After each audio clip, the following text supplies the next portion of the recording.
Welcome to Facts TV News, where everything is true. Manchester Police list wanted man 23 persons of interest.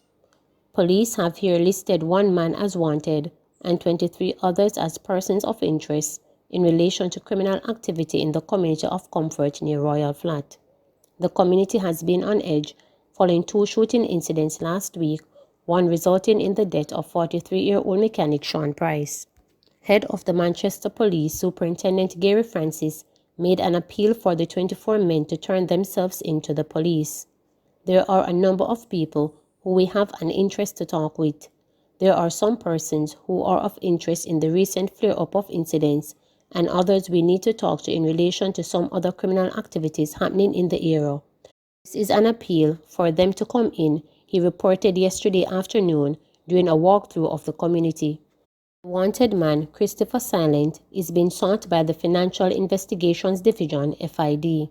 Meanwhile, the persons of interest are Romario Ellis, otherwise called Fuji, Akeem, otherwise called Rusty, Siobhan Mullins, Richard Miller, otherwise called Ricky, Kimoy Thomas, Omar Henry, Jermaine Rowe, Rajni Parker, otherwise called Skyman, Near Mohani, Bruce Campbell, Tafari Campbell, otherwise called Mosey, Dwight Henry, otherwise called Tweety Bird, Dennis King, otherwise called Crackers, Raheem, otherwise called Rusty, Donald Scott, otherwise called Douglas or Weber, and Marlon Thomas, otherwise called Matt.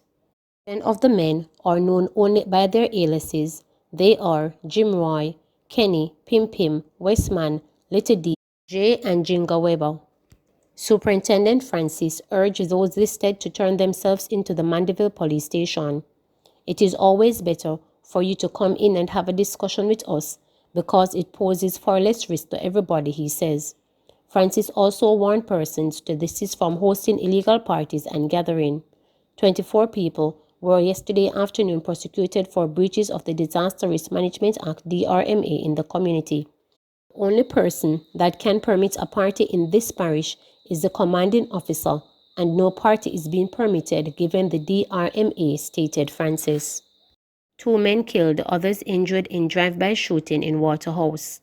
Police investigators have probed the scene on Balcove Drive in Waterhouse, St. Andrew, where a number of people were shot in a drive-by shooting yesterday afternoon.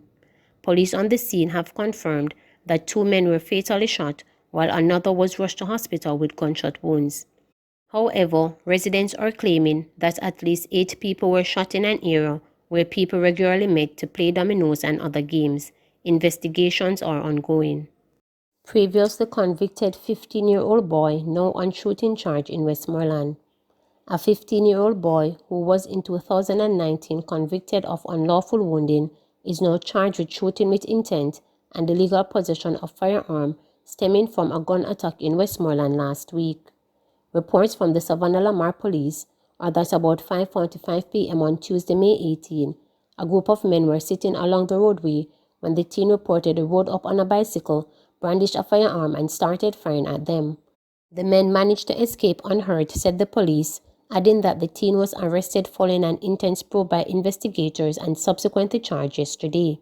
The lawmen said the boy's previous conviction emanated from a stabbing incident, and he was placed on a 1-year correctional order at a juvenile correctional facility. He is the second juvenile to be charged in the parish in 2 weeks for breaches of the Firearm Act. Rick's Cafe apologizes as Mocha Fest party flew its fury. The operators of Rick's Cafe in Negril, where the now controversial Mocha Fest party was held on Thursday, have expressed regret and apologized for hosting the event, which has led to the Jamaicans accusing the authorities of double standard over the staging of environment event in the breach of COVID-19 regulations. We acknowledge the Mocha Fest party on Thursday afternoon at Rick's Cafe became more crowded than expected under current protocols for entertainment venues, Rick's Cafe said in a statement issued a short while ago. Prior to entering, all people were temperature checked, hand sanitized, and face masks were required for entry. We deeply regret that it occurred and sincerely apologize for allowing it to happen. Going forward, we will redouble compliance training to ensure that this does not happen again, the statement added. This event triggered anger on social media as a video showing large crowd of people not wearing face masks partying close together made the rounds.